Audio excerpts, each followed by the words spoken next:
The reason why China and Russia are reacting to this Typhoon missile system that is deployed now in my country is precisely because these are American assets.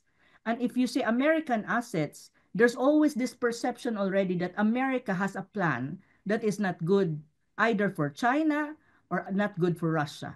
This Typhoon missile system is located in my country. And in addition to that, you have the 9 EDCA bases, which are controlled by the United States, and they are US bases. So if you really look at the situation, the tension is really heightened into certain extent.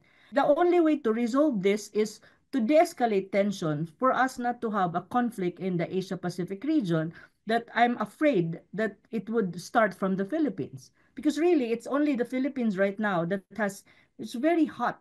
It's a hot country when you talk about geopolitical issues. Vietnam, no. Malaysia, no. Other countries, no. It's really the Philippines as against to China. It's against to China. Because, I mean, we're being used as a pawn against China by the United States.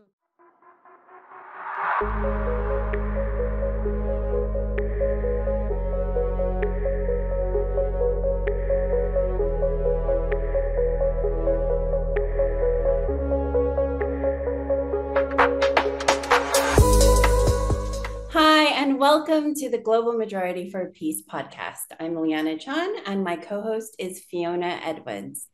Every week on this podcast, we discuss with special guests from across the world our mission of building a global movement to challenge the US-led war drive against China, Russia, and countries in the global south. Before we get into today's discussion, a little housekeeping. If you like what you hear, please do subscribe to this channel and click on the bell so you receive a notification when we release new episodes. And also, if you appreciate our work, you can support us by becoming a member of Empire Watch on Patreon. The link is in the description of this episode. So today on Global Majority for Peace, we're really honoured to be joined by Professor Anna Molindog-Ooi. Professor Anna is a research writer, an academic, a consultant, a regular economist at the Manila Times.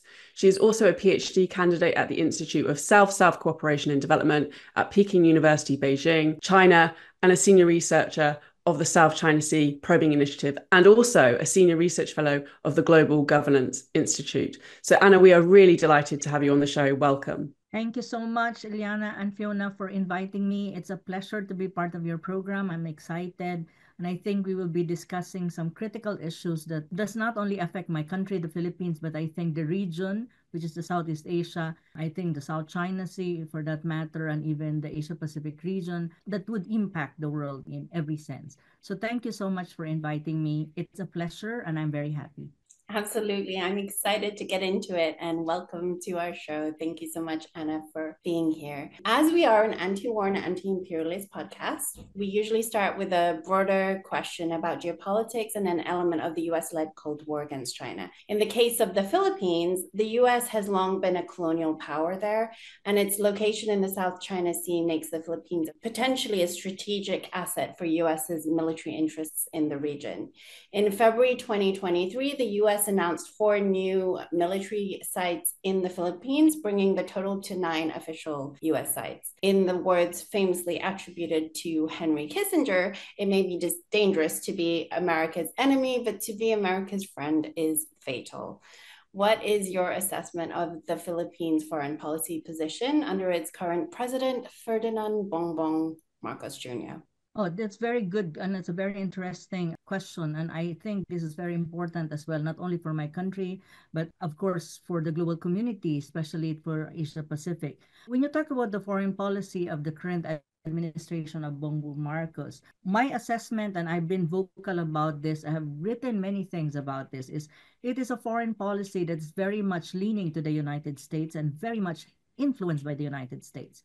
How would I account for that? And what are the manifestation of this? As you mentioned earlier, there are 5 existing EDCA bases / US bases in the country. Now it's 9. And these EDCA bases are located in strategic areas. When I say strategic areas and sensitive areas, I would refer to the Some of them are near and facing the South China Sea, and some of them are near and facing Taiwan. As we can see, the Taiwan Strait is a very sensitive area and a very volatile area in many ways. Because if you look at the Taiwan Strait, of course, you have China in there. And because of the One China policy, many countries in the world, a majority, I think, member states of the United Nations, acknowledge that Taiwan is part of China. It's undisputable part of China. But of course, if you look at Taiwan, there are elements of trying to advocate for independence, and they want Taiwan to be as a country, as an independent state. But of course, China will never agree to that. But you have these elements that somewhat in many ways are being supported, though the United States is claiming that they adhere to the One China policy, but there are many signs that it supports to a certain extent this kind of secessionist movement or secessionist elements in Taiwan. So you can see that in Taiwan, there's a lot of purchasing of military assets from the United States. And of course, China is very much uncomfortable about all of these things, and China was not happy about all of these things. On the other hand, how it relates to the Philippines. Of course, it relates to the Philippines at the moment, especially under President Marcos Jr., precisely because the additional EDCA sites, the 4 additional EDCA sites, majority of these U.S. bases are located very near Taiwan. So if in any case a military breakout in Taiwan Strait, definitely the Philippines will be used by the United States in that kind of conflict. So of course, as a country, we will be compromised in many ways because the first country that would receive the retaliation from China is the Philippines, precisely because of the military installations of the United States in my country. And these are controlled by the U.S. troops. It's not because they are there that we control it as a country. No, it's still being controlled by the United States, an extension of the United States, some kind of domestic control. On the other hand, another important case which affects the region at the moment is the South China Sea.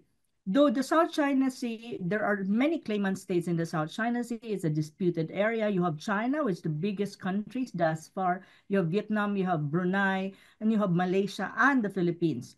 But if you really look at the other claimant states, they have a very functional and very kind of cooperative understanding with China. So in terms of tension, it's very low.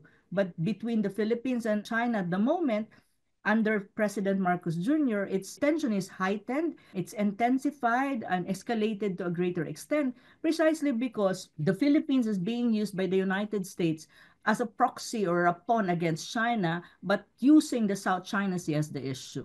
In the very first place, I don't really understand why the United States is interfering in this issue, that it is not a party to the conflict.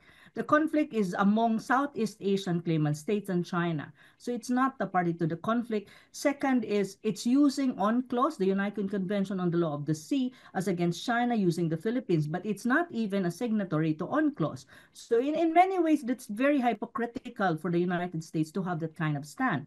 But at the end of the day, the reality at the moment, given the foreign policy of our current government, which is very leaning to the United States, very heavily influenced by the United States, a foreign policy that is militarized against China, and the approach to the South China Sea is belligerent in many ways to country. It's escalating, and every now and then it provokes some kind of tension in the region to a greater extent, because ASEAN countries, our ASEAN friends, who are part of ASEAN, as the Philippines is part of ASEAN, are not happy about it. So that's just one thing, though, Fiona and Liana. The other thing that is recent more is the deployment of the Typhoon missile system in my country. That system is an American asset that was deployed in the last Balikatan Earth exercises, and it's deployed in the northern part of the Philippines.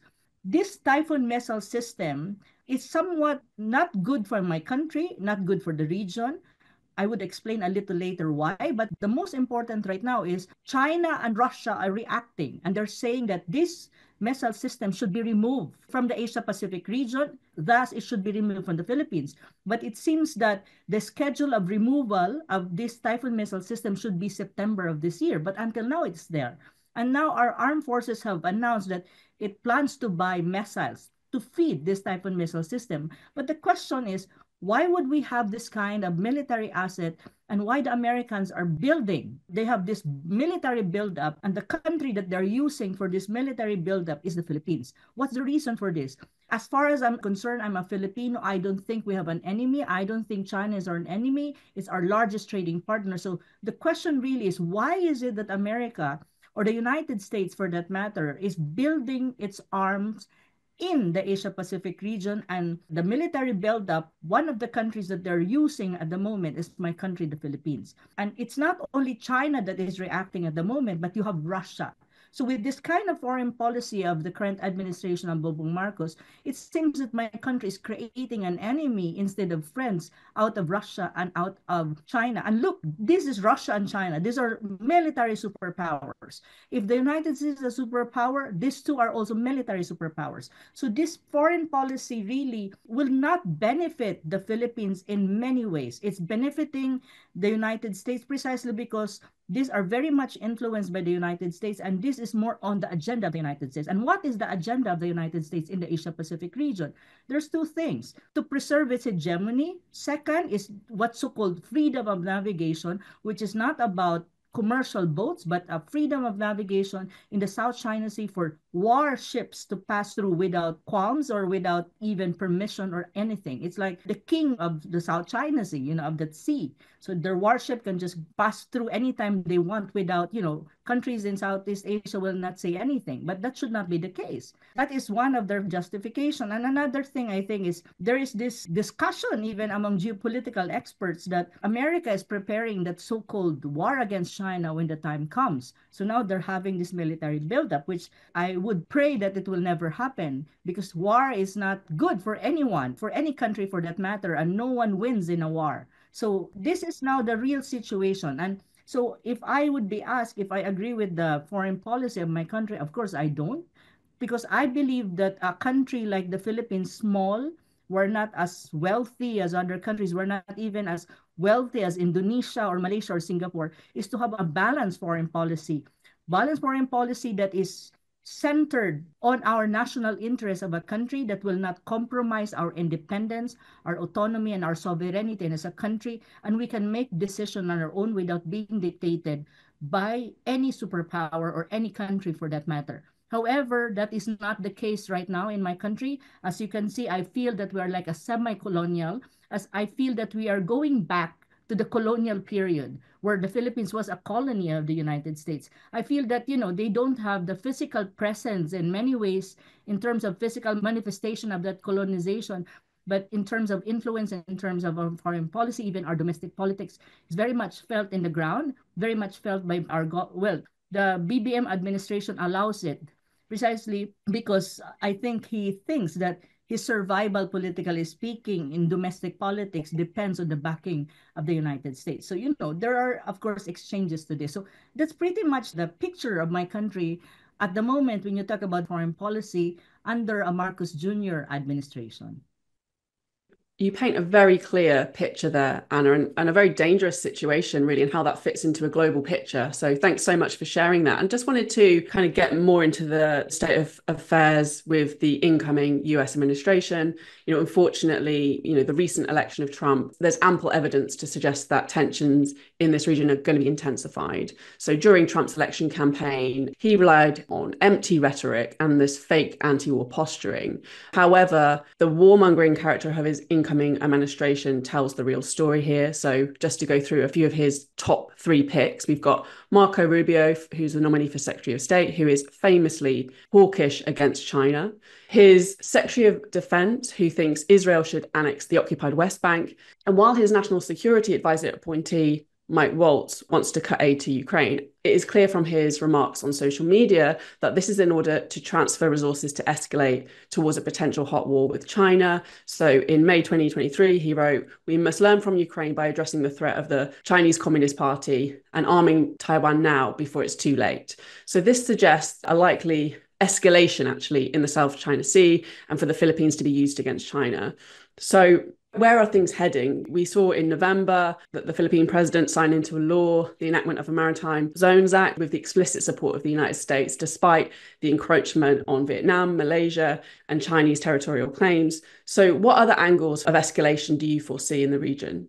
Okay, that's a very good question as well, no? With the recent passage of 2 laws, actually it was 2 laws, but the more critical, I think, is the Maritime Zones law. This is one source of escalation. Why? Because if you look at the Philippines vis-a-vis other countries in the South China Sea dispute, China, when you talk about their claims, is historic claim.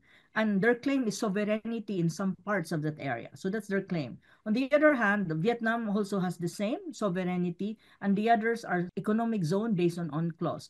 The Philippines' claim is economic zone, that we have an EEZ in some parts of the South China Sea. But when you talk about EEZ based on UNCLOS, it means that it's not our territory. We only have an sovereign rights to exploit the resources below the sea level, but above the sea, it's already international waters. So based on UNCLOS, when you say in the EEZ, there's such a thing as freedom of navigation and innocent passage. So it means that anyone or any country for that matter can pass through that EEZ, but will not linger on there in that area, and also will not be doing some kind of economic exploitation of marine resources or even maritime or marine scientific research. They can pass through innocently or freedom of navigation. May it be a commercial ship, may it be a warship. That's basically the situation. However, given the passage of these two laws, especially the Maritime Zones Act, it seems that these laws are domestic. So if you pass a domestic law, and the subject of the domestic law is that area, which is the EEZ. When you impose this law and when you implement this law, you try to have some kind of restrictions. So you impose and then there is restriction. Now, the problem is these laws, into some degree, if you look at UNCLOS, it violates the provision on the freedom of navigation and innocent passage. Now, if you implement this and then a ship, like for example, a Russian ship, a Russian submarine, or a Chinese ship will pass through that area. And if we enforce the domestic law, we will say that you cannot pass through this area because we have a law that this is our controlled area. But of course, the other side will say, no, that is an international water. We will pass as long as we want. And that is disputed area too. So in a way, if this will not be bridged, like for on our side, we will push and push. And of course, other claimant states will push their, and of course, they will push also. So you have two opposing poles, and probably it will escalate into some kind of a tension. So that's a possible escalation. That's a possible source of tension in the South China Sea right now with the passage of two laws. I'm not saying that I'm not for my country. Of course, I would always stand for my country. But the thing here is the passage of these laws, these are domestic laws, these are in conflict with the claims of the other claimant states. So the thing here is, the danger is, at the ASEAN level, it's always been the mantra of ASEAN to resolve conflict diplomatically and peacefully. But if you push your agenda by saying that we have these laws and we will implement this, you go against that kind of mantra and slogan that, we talk it out, we resolve it diplomatically, let's not escalate tension. That is the source of the problem. Domestically, yeah, maybe we're saying that, we are reinforcing our claim in the South China Sea as Filipinos. But on the other hand, we're also creating some kind of tension if we implement this. Because other claimant states and even other countries who are not claimant states will also be affected by these laws in view on the pretext of what you call freedom of navigation and innocent passage. So that's one possible source or potential source of escalation. The other very important source of escalation right now is that typhoon missile system really that is deployed in Lawag in the northern part of the Philippines. Precisely because China and Russia is really, really not happy about it. There are so many occasions already that China expressed its opposition and Russia expressed its opposition. It was even President Putin who actually pointed out that we know that in the Philippines, you have this missile system. If you do this, we're gonna take some actions too. The reason why China and Russia are reacting to this Typhoon missile system that is deployed now in my country is precisely because these are American assets. And if you say American assets, there's always this perception already that America has a plan that is not good either for China or not good for Russia. This Typhoon missile system is located in my country. And in addition to that, you have the 9 EDCA bases, which are controlled by the United States, and there are US bases. So if you really look at the situation, the tension is really heightened to a certain extent. The only way to resolve this is to de-escalate tension for us not to have a conflict in the Asia-Pacific region that I'm afraid that it would start from the Philippines. Because really, it's only the Philippines right now that it's very hot. It's a hot country when you talk about geopolitical issues. Vietnam, no. Malaysia, no. Other countries, no, it's really the Philippines as against to China. It's against to China because, I mean, we're being used as a pawn against China by the United States. So the thing here is how you de-escalate this. There are only two ways. First is you change your foreign policy, but I don't think that that is possible under Marcos Jr. administration. They're really, really heavily tied to the United States, especially under a Biden administration. The second possibility is if Trump really will follow through with his promises that he wants a peaceful world, that he wants to de-escalate tension in Gaza, he wants to de-escalate tension in Ukraine, and he doesn't want a war in the Philippines or between China and the Philippines or in the South China Sea. That it should be America first, and war is not good for America in many ways. So that's the second solution, but I'm not sure because as you mentioned earlier, the three people that will be appointed in three important positions are, it seems like they're bad news for peace-loving people. So that is the case at the moment in my country. So if you really look at the Philippines, it's like a small country that is being dragged in the conflict and strategic competition and rivalry between superpowers. And that would, I say, the United States, China, and Russia. But we are a small country. As much as possible as a Filipino, I don't want my country to be dragged in this kind of dynamics. We should be insulated and we should, we should not participate in this. But at the moment, under Marcos Jr. administration, we are in many ways in the middle of all of this geopolitical rivalry and competition among superpowers. And I sometimes feel like, why in the hell a small country like mine who's struggling domestically with a lots of problems domestically would want to be in the middle of all of these things when we can, possibly first solve our domestic problems before we involve in this kind of geopolitical maneuverings coming from superpowers. That's really the case. That's really the fact of the matter at the moment. Yeah, and unfortunately, I'm going to bring another area where the Philippines is isolating itself because it's under the thumb of the US, which is BRICS. I mean, with the recent addition of 13 partner countries into BRICS, including Vietnam, Indonesia, Thailand, and Malaysia, the Philippines is really isolating itself to the point where there's even some talk about it leaving ASEAN. Hopefully not. But, there are obvious reasons to have good trade relations with neighboring countries in the region. And of course, most importantly, with China. Can you expand on the consequences of this for the Philippines? And also, is there any awareness amongst the Filipino public on what these worsening relations will mean for their futures? That's a very interesting question. First and foremost, I am very sad and not really so happy that, Southeast Asian countries like Vietnam, I think it's Vietnam, Indonesia, Malaysia, and Thailand actually are now parts of BRICS. They are not yet full members, but they're already participating in BRICS. I'm very sad that the Philippines is not even thinking of joining BRICS or not even inclined to join BRICS. Not necessarily because Filipino doesn't want to be part of BRICS. It's because the United States would not allow the Philippines to be part of BRICS. That's really the case of the matter. Why? Because BRICS for America is like if Russia and China in BRICS, I mean, the allied countries, especially the controlled ones of the United States, they will not allow them to be part of BRICS. That's really the case of the matters. It's unfortunately under a Marcos Jr. administration, we're very much, we're like a semi-colonial of the United States. So we will not be part of BRICS, but it's a big loss on our side. Why? If you look at BRICS, BRICS represent 45% of world population. When you talk about population, it means market. We can actually have a good export of our products to all BRICS countries, and we benefit from this. This is trade, and we need this for our revenue. And of course, if you have lots of revenue, you will be able to finance all domestic project, infrastructure, social welfare, and many things. But right now, we're not part of it, so we won't benefit from that huge market. 45% of world population, BRICS represent that. Another one is when you talk about purchasing power parity, BRICS country account for 35% of global GDP. It's a huge opportunity when you talk about trade and opportunity and even export imports of products. And then in terms of trade, I think around 22%. And China, you mentioned China, which is a very important country, the largest trading country in the world at the moment. We have a very bad relationship at the moment with China.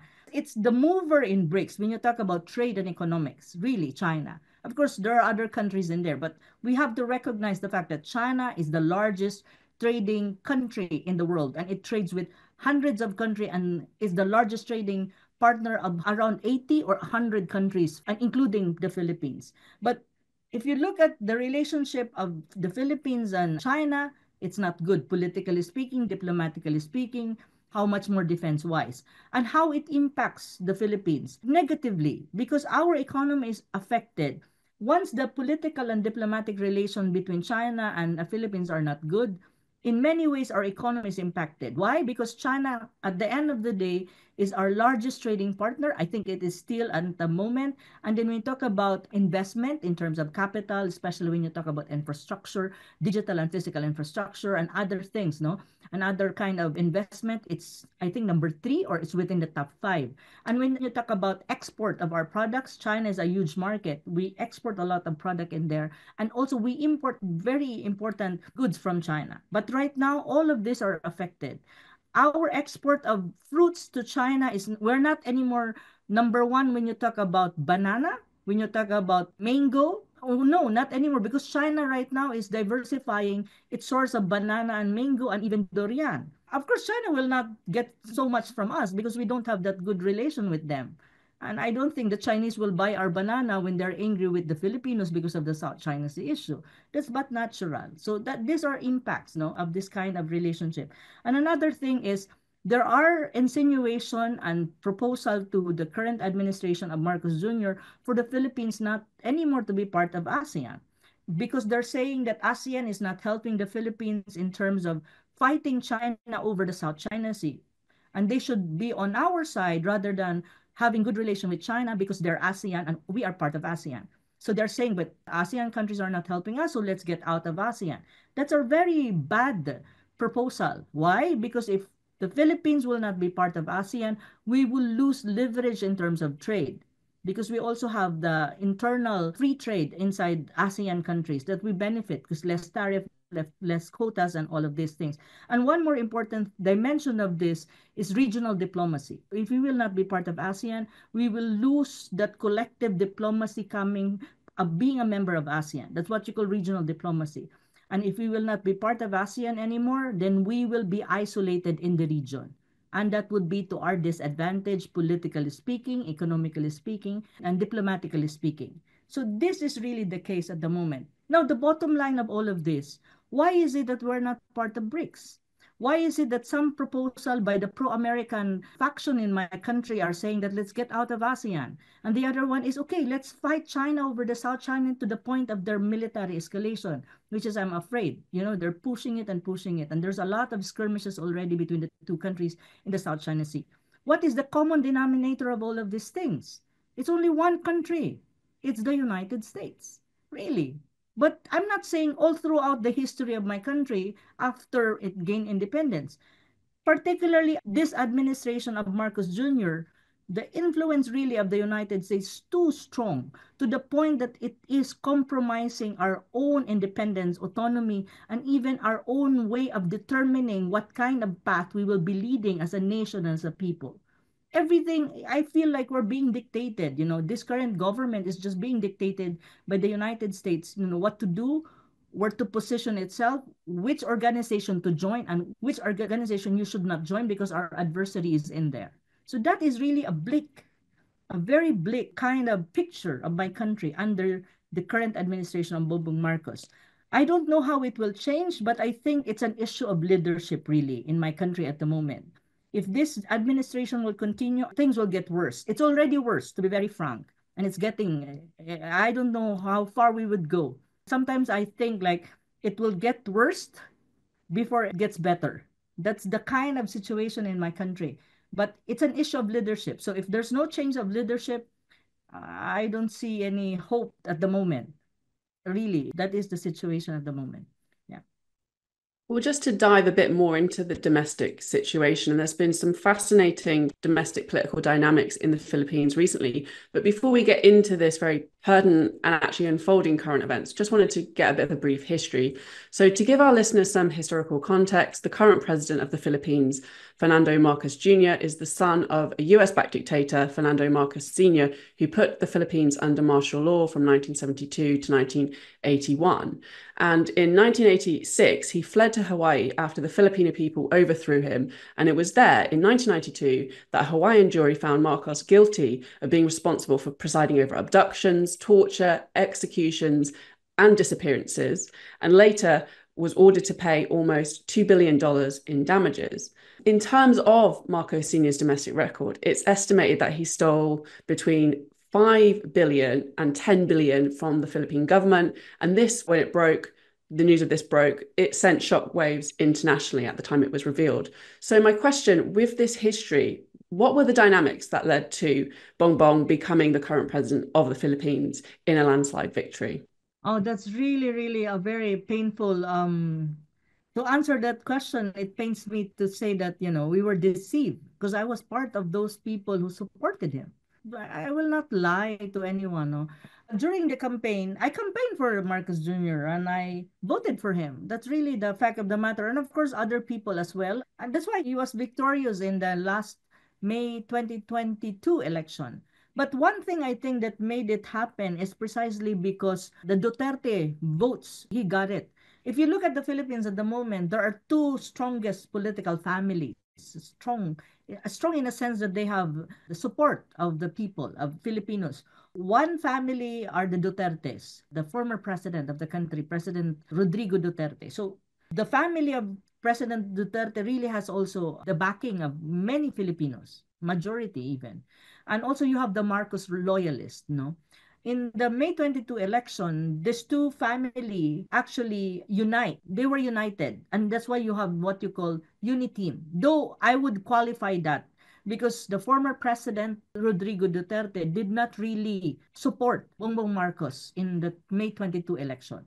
He did not campaign, he did not support. But I think the Duterte that supported Bongbong Marcos was the daughter, who is the current vice president of the country at the moment. So they have this unit team.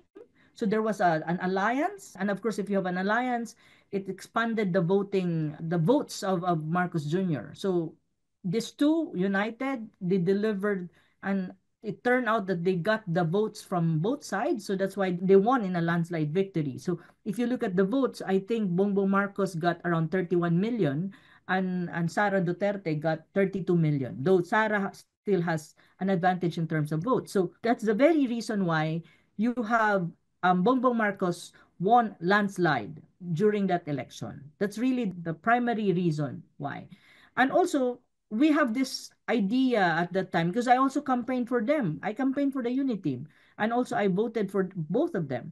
But the idea behind is the thing about the Filipinos is like this, no? We Filipinos are very forgiving. Sometimes we are forgiving to the point that we forget what the father have done to the country. And we're willing to give them the chance to rectify their mistakes by assuming that when they be in power again, they will do something good for the country. They will try to rectify mistakes and they will prove to the Filipino people that everything that was, thrown at them and thrown at the father are wrong because they will do good things for the country now that they're back in power. That was the assumption of many Filipinos. On my side, I was really not really sure of my support for the Bongbong Marcos at that time, but Sara Duterte was with him and I support the Duterte, so I actually voted for him too and campaigned for him. So these are really the underlying reasons behind why many Filipinos at that time supported Bongbong Marcos. So there were the combination of votes coming from two strongest political family in the country that time. But now that situation is reversed, completely reversed. The two now are like in World War III.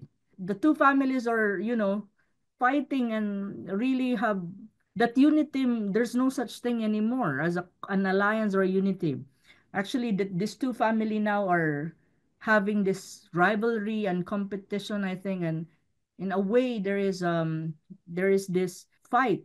I would not say quarrel because I don't think the Duterte side was trying to quarrel, but I think the Marcos side is trying to eliminate in the political landscape the Duterte, who were once an ally of the Marcoses during the election. So this is a complete reverse of the situation during the May 2022 election and now. And you can see that in the country, there's a tension, politically speaking. There's like this tension going on between the two families. Before we get into that more, because I'm really fascinated with what's happening right now within those factions, but I kind of want to just clarify for myself your remark about supporting Bongbong when he was campaigning, because I also did hear that because Duterte, the previous president Duterte, he had much friendlier relations with China. And so there was like, you know, he kind of stood up to the US. So that's part of his popularity. And so when Sara Duterte was the VP for Bongbong, it sort of suggested that maybe Bongbong would actually be a little bit more neutral or a little bit more friendly with China, considering that the other candidates were like Lina, what's her name? Lina Robredo. Was like a US puppet or seemed to be a US puppet.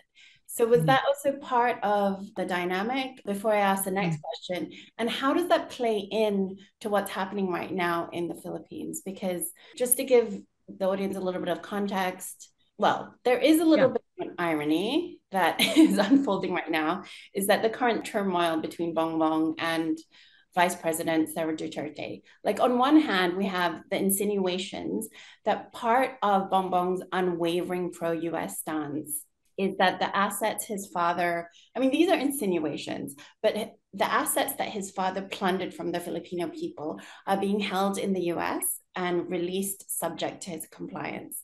So that could be an explanation, well, you know, many reasons, but that could be an explanation for his incredible pro-US stance. But then on the other hand, we have the accusations leveled against VP Duterte for misusing public funds. And as of December 2nd, there has been an impeachment complaint filed against her. So it's definitely heating up. So yeah, can we sort of untangle what's going on right now, explain what led to the initial estrangement between them, and what you think this means for Filipino politics, and of course, the wider geopolitical implications of that? Yes.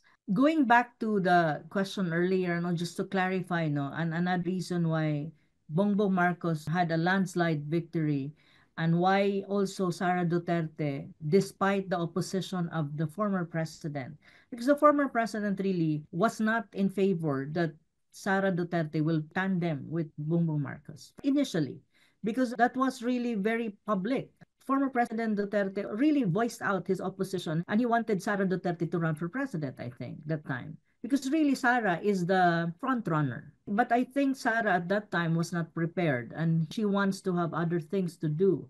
So she settled for the vice president and had a tandem with Bongbong Marcos. The assumption also at that time, aside from the fact that Sara paired with him, so the Duterte votes went also with Bongbong Marcos, and of course you have the Marcos loyalists. Aside from that, the other reason that I said earlier that, you know, we have this perception that, you know, maybe they will change their course in terms of politics, that they will be good to the country, they will do something, they rectify their mistakes and all of these things. So that was an assumption, that was a mistaken assumption if you look at now at what's going on in the country. The other one I think is during the campaign, Bongbong Marcos presented himself as a president that will follow the footsteps of former President Duterte, especially when you talk about foreign policy and what you call the Build, Build, Build program, which is actually the infrastructure program of the previous administration. So, but the most important, I think, is the foreign policy. He was saying that, you know, he will continue an independent, balanced foreign policy that President Duterte started during his term. So people like me, who always want my country to have a balanced foreign policy, supported him precisely because he said that we will continue to be a friend of China and we will work with China. And also at the same time, of course, we will preserve our relationship with the United States, but we will stand on what you call national interest of the Philippines. He was always clear on that during the campaign. And so many Filipinos like me, which I was at that time not really sure if I will support Bongbong Marcos because of the history, you know, the baggages of his family and of the name Marcos, So, but because of the foreign policy, and he was saying, I would stand and I will be consistent with independent foreign policy and all of these things. And then if you look at the other candidates, most of them are pro-US or leaning towards the United States. So you have an alternative in there, and that's Marcos Jr. So the swing votes like me supported him and voted for him. On my side, really, it was because of the foreign policy. And I thought that he will follow through with his promises, that he will implement an independent, balanced foreign policy, and then he will continue the good economic relation between the Philippines and China. But after a year, or not even a year, everything changed. Everything changed, and his foreign policy, as you can see now, is really leaning to the United States and is very much influenced and even to a point of being controlled by the United States, that compromises everything that he said during the election time. None of his campaign promises really happened. Even the economic policies that he wants to implement and he promised during the campaign period. So that is now the situation. And on the other hand, I think the vice president also, the current vice president, Sara Duterte, was also deceived because from my analysis, I'm not sure because I don't know personally the vice president, but from my analysis only, I can sense that she also conceded to be in tandem with him because maybe she thought that all of these promises, campaign promises of Bongbong Marcos, was good for the country. But now it's really the reverse. Nothing happened to these promises, especially the foreign policy one. And it's really like a topsy-turvy thing that happened. So now, if you look at the domestic situation, it seems that the UNITEAM is not UNITEAM anymore. It was broken. And the current administration is trying to eliminate Sara Duterte, the vice president, from the political landscape because they're trying to prepare for 2028.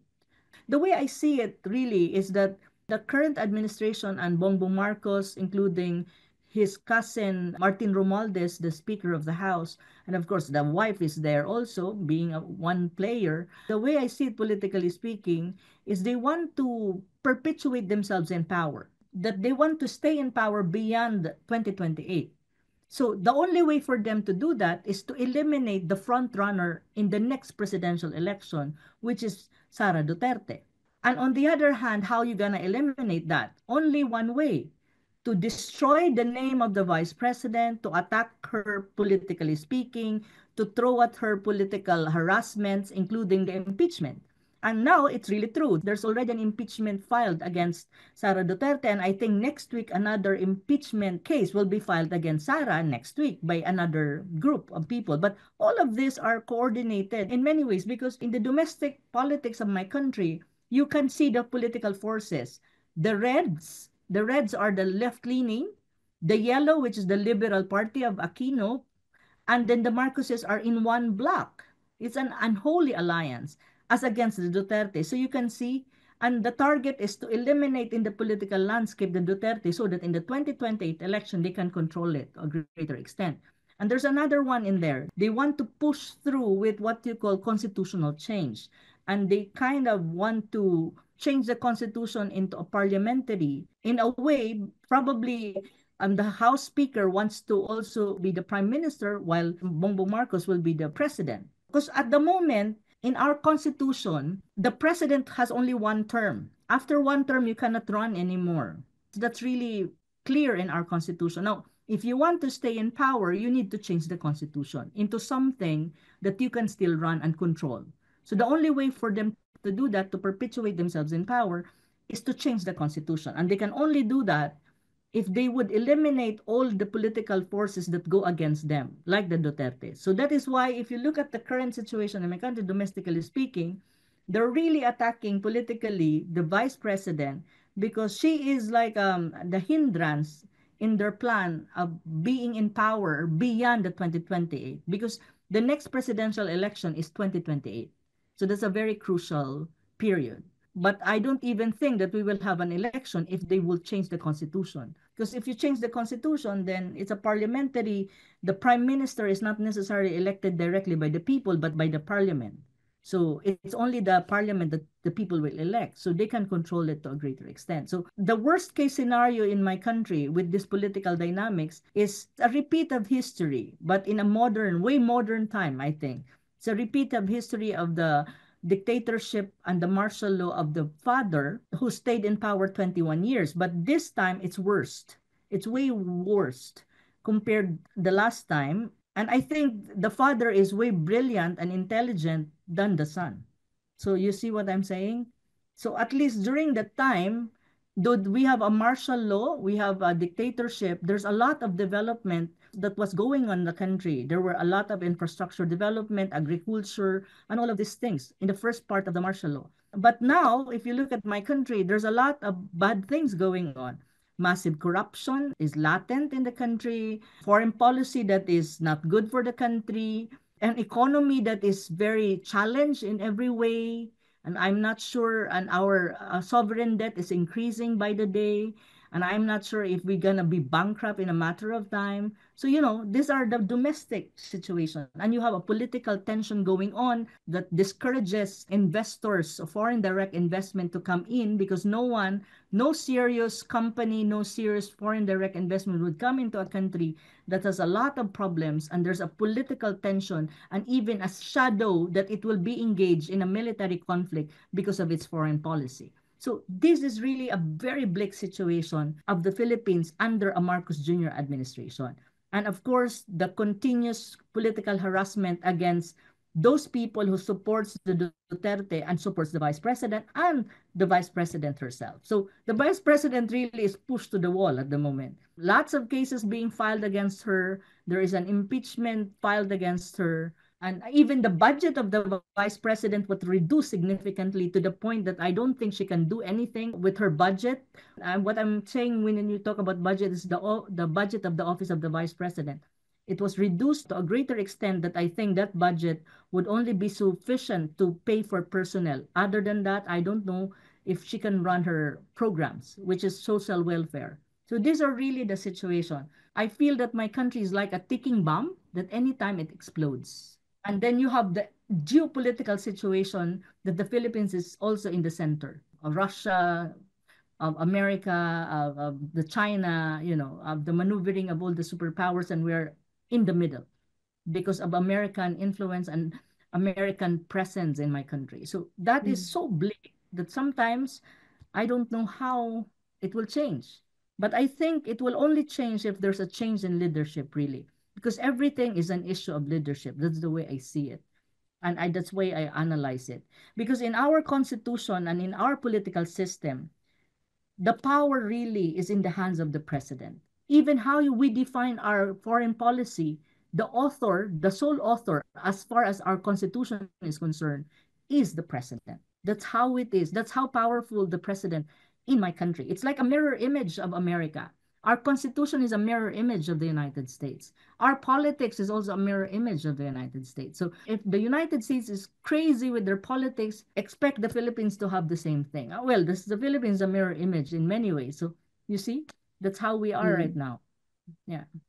It's really important, the thing you're talking about in terms of the influence of the United States in this situation, because like you say, it's such an important country geopolitically, and the US is attempting to use the Philippines as a pawn. And some of the things you're talking about domestically really reminds me of how the US intervenes into Latin America, where they use things like lawfare, intervening into political forces to try and eliminate, more progressive forces that want to have an independent foreign policy. We've seen it, in Brazil with the persecution of Dilma and Lula da Silva, but they, the left has bounced back in Brazil. So that gives us some sort of hope that these things can be overcome. And that's kind of what I wanted to talk to you about in terms of, you hinted at in the last answer to the question, was in terms of what's the way forward. So as you've mentioned, the former president, Rodrigo, he's been very outspoken actually about the shift in foreign policy that we're seeing towards the United States, because he obviously pursued a much more neutral policy. So he's been very vocal with, for example, the increase in US military bases and stuff. He's been very vocal against the militarization taking place between the United States and the Philippines. And of course, when we zoom out and we look at the geopolitical situation, we've got the US empire, its hegemony is waning. And as a consequence, it's becoming increasingly belligerent. And as you've mentioned, the Philippines is facing an extremely dangerous path forward because of the way in which the United States is seeking to use the Philippines as a pawn, essentially. However, despite this, there is historically a very rich and vibrant history of people-powered movements in your country. And what do you believe needs to happen in order to reclaim a path of sovereignty, independence, and social progress? Okay, that's a very good question because that is happening at the moment in my country. But before that, before I address that question, one thing also that you have to understand why also this kind of political harassment, I think it's also insinuated by the United States. And going back, the United States doesn't want a Duterte to be in power. Why? Precisely because the Duterte would not allow a foreign policy that is leaning to one country. Because as you can see, the administration of President Rodrigo Duterte, he really tried his best to have a very balanced foreign policy. Because if you really look at the history of the country, its foreign policy has always been leaning to the United States. We're always like the so-called traditional ally of the United States, with all co-toe with United States. Whatever the United States says, wherever it, in terms of international, in the UN, if the United States vote for this resolution, we will do the same thing. So it's always like that. But during President Duterte time, he really tried his best to pivot and to put the foreign policy and to put in the country equidistance to all major powers in the world and in the region. So we have good relation with China, we have good relation with the United States, with Russia, with Australia and all. But he made it sure that all of you, we have good relation, but we preserve our national interest. We will pursue our national interest, and you cannot dictate us because it's only the Filipinos who will define our path moving forward. I see it as one of the legacy of President Rodrigo Duterte. So if you really look at that legacy, the United States would not allow another Duterte to be in power. That is really the case of the matter as well.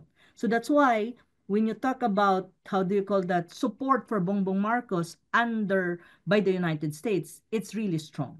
Because only through Bongbong Marcos they can implement and they can actually manifest in many ways their agenda in the Asia-Pacific region and their strategic interest in the Pacific region, using the Philippines as against China. Because really, it's China is the target. Russia is already they're already having a thing with Russia in the Ukraine crisis at the moment. So here in Asia Pacific, it's really China. In whatever way, may it be in trade war or may it be in a hot war. Really, that's the case. So we are some kind of a pawn right now under a Marcos Jr. administration. If leadership will change, and if a Duterte will come to power or will be in power, they will have difficulty in controlling. Because I don't think they can really control a Duterte for that matter in terms of decision making. That's my impression and that's my own analysis. Now, I don't know about others, but that's how I see it. Now, the current situation of the Philippines is quite crazy. The last few days, I think that was from Tuesday until Saturday of last week, there was like rally and mobilization of a protest in EDSA Shrine.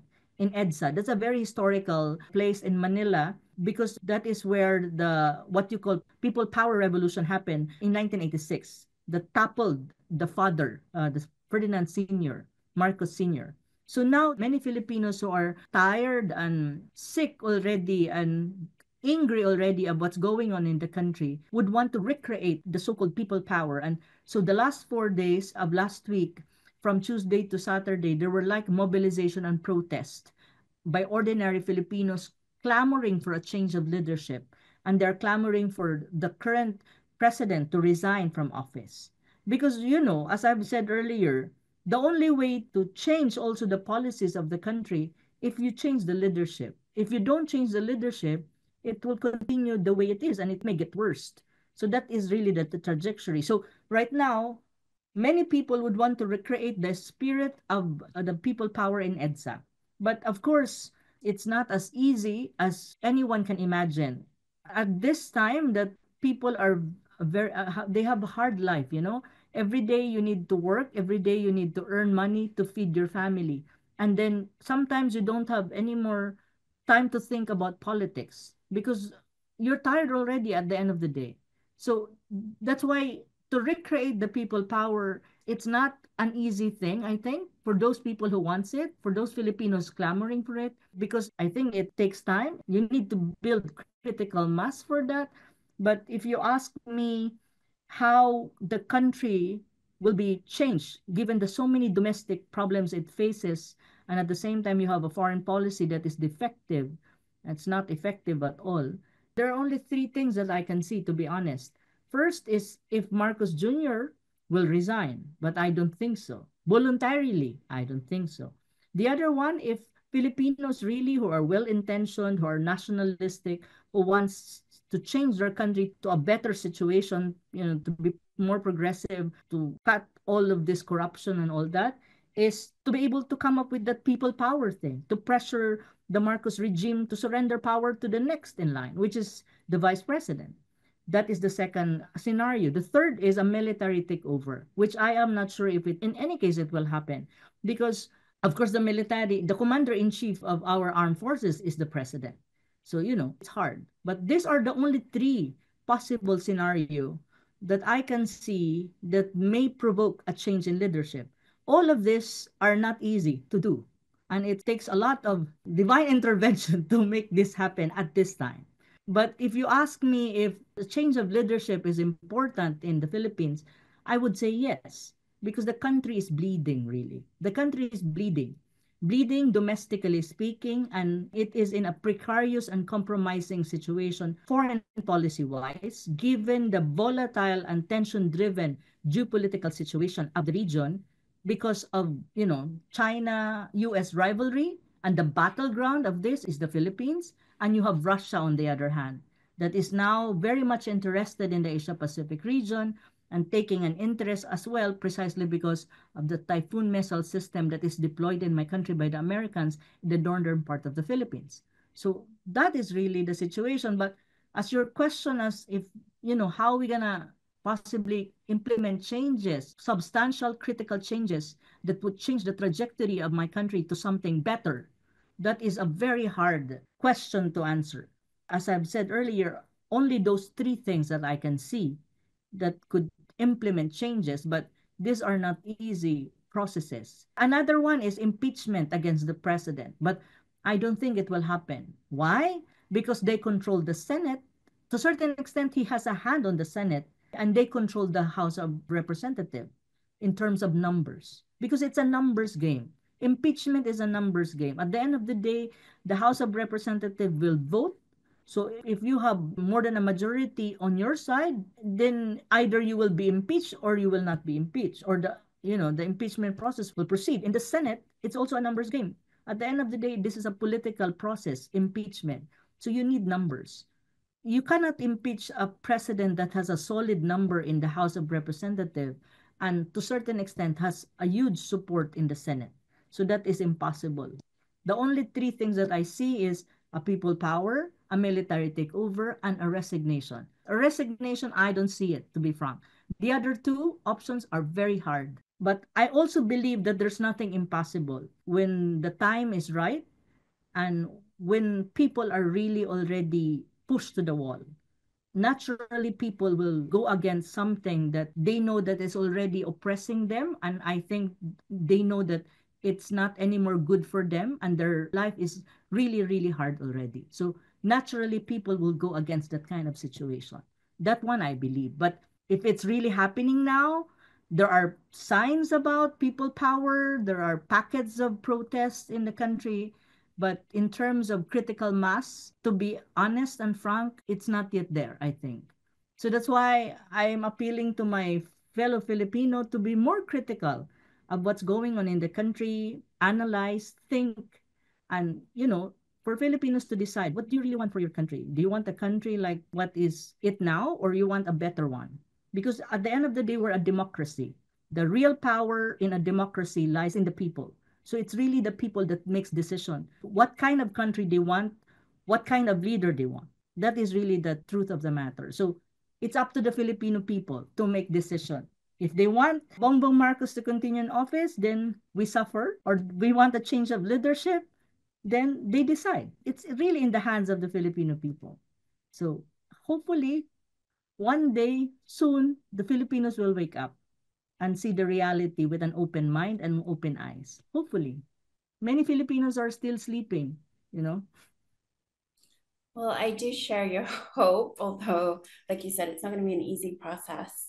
So, it's a pretty, like you're saying, challenging, perhaps a little bit bleak times ahead. But hopefully, we can have some sort of optimism here because shifting gears Mm-mm. a little bit, Anna, you're currently doing a PhD in Peking University in Beijing, China. So, could you give us an example of something you've learned from your time there and perhaps maybe even misunderstood outside of China, but also what are the lessons that we could actually learn from China, in your opinion? Oh, for me, I've been in China studying here for my PhD in economics in Peking University under the Institute of South-South Cooperation and Development. And thus far, I'm writing my thesis at the moment. I'm trying to finish it despite so many schedules. But one thing that I've learned and I've experienced living in China and being based in China at the moment is China is huge. It's like a continent, it's bigger than a continent, to be frank. Usually, I travel across China, different cities, different provinces, and it's really huge, very diverse. The assumption from outside China saying that, it's a homogeneous society, no, it's not. It's a very diverse society. There are a lot of minority and ethnic groups. And of course, the Han is the majority, but there's a lot of ethnic minorities, is diverse, is a very high-tech and modern society. It's really actually an affluent society. It's not China of 20 years ago. The people are very modern and up to date. It's like at par with the Western world in many ways, though the ways of doing things are very Asian. The traditions are still there. The way I see China is like, if you look at the ancient time, China is the middle kingdom, they say. It's very prosperous during the ancient times. But of course, it's not modern. If you look at China now at this very stage, it's a very modern, prosperous society, but you can sense that it still preserve its tradition of the ancient time. It's still there.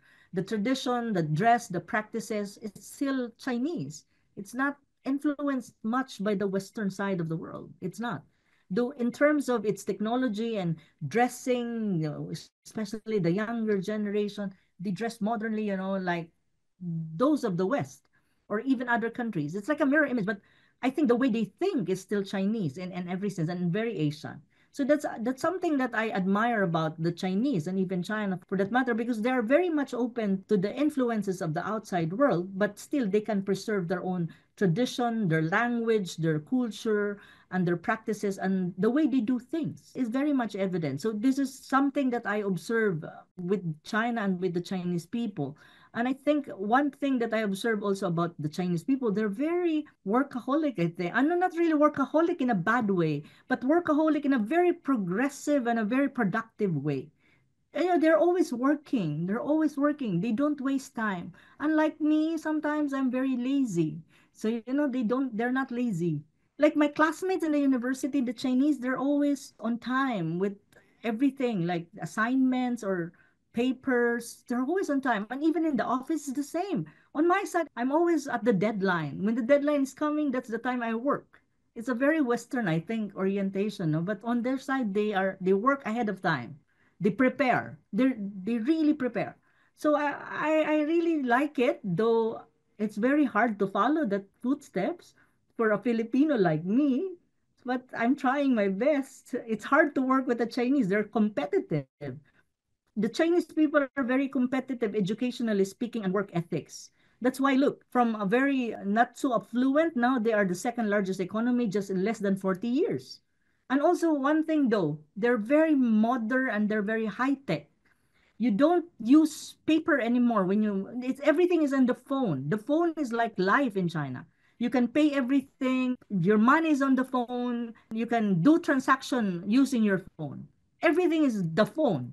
And I had adjustment to that because in my country, everything you pay bills. I have a big bag with all of my money in there, credit cards, coins in there. In China, no, no, no, not like that. So you need to know how to calculate, how to manipulate your phone for you to able to survive. Because if you don't know, you will not survive in China. And also another thing that I observed before, because I traveled in China 15 years ago, I always in and out of China, not yet studying, but that was before. Before, you don't see many Chinese speaks English. Now they're really into that. The kids are already trained in speaking English. So it's a good thing. It means they're opening up to the world. They're trying to open up, because that is one thing that the criticism against China, that they're a little bit close, but now they're really opening up to the world. So they're trying to embrace the world to a greater extent. And you can see the kids are modern, no? They can speak good English. And I said, wow. Because my country speaks English, all of us, even the kids, no? But here it's getting there in the Chinese. But of course, the old generation, no, not really. But the younger generation. And also, the younger generation in China, I can sense, are more nationalistic. They are reviving that kind of the traditional dress, the traditional costumes. They're into it at the moment. And I'm just like, wow. Because that's the reverse. Usually, in my country, the young people don't even know what is our national costume. Many. But here, it's the reverse. The young people here wants to wear their national costume. I said, usually young people wants to have this hip hop thing, the trendy clothes and all of these things. But here it's kind of the reverse. To some extent, they want to explore the tradition. I watched a fashion show of the traditional dress or costumes of Chinese. They kind of fashion it in a modern way, but still Chinese. These are the trends in China. Yeah, I'm really amazed. And of course, their economy are growing, they're very high tech. They have so many industries and all of that. But living here in China, I observe more the behavior, of people like the Chinese, how they do things, their daily life. Also, the Chinese are not too much interested in politics. They are more interested in business, making money, income, business, money, income, a family. On our side, the Filipino are very political. Wherever you go, they talk about politics. Here in the restaurant, what you hear from the Chinese is, oh, I have work or business or family. So these are the conversation in most cases. So, it's very interesting how China, in many ways, have preserved its traditions and culture and customs, even though it's a very modern and high-tech society. And in a way, it's embracing the world, but on the other hand, it's also treasuring its own history and heritage as a country. You can see it very clearly. And also another thing is environment. Before China, you can see that it's foggy and pollution on the air. But now Beijing is really good. I mean, you can breathe in Beijing without putting a mask. Really. Clear sky. I'm not kidding. Before, no, you cannot do that. 10 years ago, no, you have to wear a mask or else you will get sick. But now, no, the Chinese government is committed to this climate change thing, All vehicles are electric. They're charging it rather than using fossil fuels. The first time I came here and lived here, I was shocked. Is it possible for a car to be charged? I mean, like, wow. Really, that was my first time. It's like, rah, a car is being charged, electrically speaking. But now I'm amazed. All the cars, the motorbikes are electrically charged. So they're committed to this climate change and this target of COP 2030 that they will not anymore use fossil fuel until I think the target is 2060, but 2030 they're gonna, have that target. And then the ultimate target is no fossil fuel anymore, only green energy, because they're leading in green energy. And also, their infrastructure is very good. And also, they're good in railway. The bullet train is really fast. I am really shocked. But inside the train, you don't feel that the train is really fast. But actually, it is. So they're very good at this. And they have a very good transportation system. And I think also an infrastructure system, physical infrastructure. But I think China also has challenges at the moment. Like any other developed and industrialized country, I think they have a challenge when it comes to an aging population. It happened in South Korea, it happened in Japan. I'm not sure in the United States if it happened, but in many industrial countries, it's always a problem. But now I think China is facing that problem, aging population. Because of being modern society, I think many women or even men, don't want anymore to have many kids. Just one is enough, or some doesn't even want kid because they're so busy in their work and they don't have time to. And also, I think it's another thing also that when you develop as a country, the standard of living is also going up. So in terms of living cost is also going up to the point that for a woman or even a man to have a baby is not anymore an option if you don't have enough, because you want the kid to be very competitive too, because the China is big, so everything is in competition with all of these things. There's a lot of people, 1.4 billion. So these are things that I have my impression with China. It has its own challenges. Also, there are areas in China that still need to be developed economically speaking. And there are also areas that are really, really highly developed and highly high tech and very modern. But I think what the current government of China is doing is trying to balance it, the rural and the urban. They're really Mm-hmm. trying to strike a balance, but it's not easy. But of course, they can do whatever they want. They have a very effective and efficient government. Though the Western countries would say that, in China, there's no such thing as democracy, but that is not true, to be very frank. For me, the way I see democracy is people live in a comfortable life. And the Chinese really, at this point in their history, they really have that comfortable life that they can eat decent food 3 times a day. The basic goods are not expensive. It's affordable. So if you really like to talk about economic rights of the Chinese, that is really there. I'm sorry, but the Western world may not agree with me, but I lived here and I've observed it. I'm not saying that China is perfect. There's a lot of problem that it faces as a country, but I think when it comes to taking care of its own people and its own population, I think it's doing a great job. That is the basic job of a government, I think, to take care of your own population. But I think the current government of China is doing a great job on that note. Of course, it has a lot of problem. As a country, no country has no problem. I think normal situation, they have their own problem to solve. Yeah.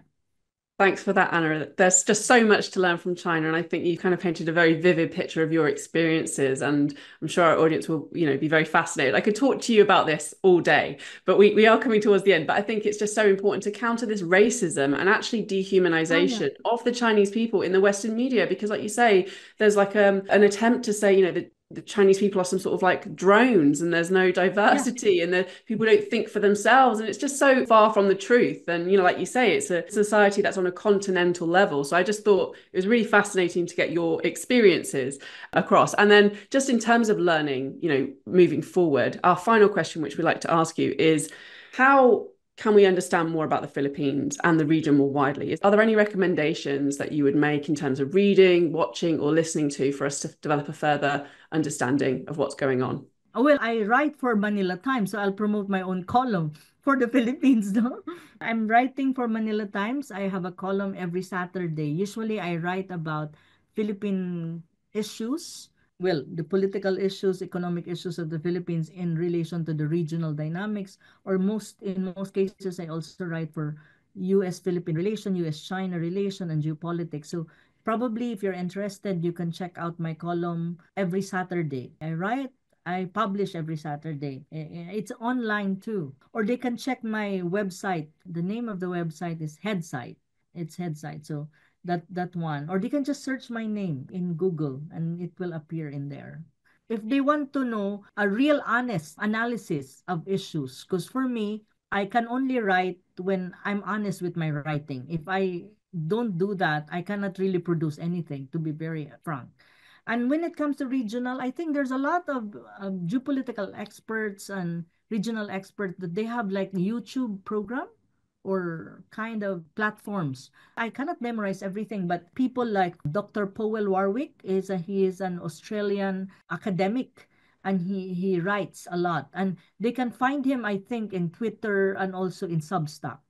I think there's also another woman, another girl who's a good friend of mine who's doing a podcast and based in Texas, Lena Petruva, I think. Yeah.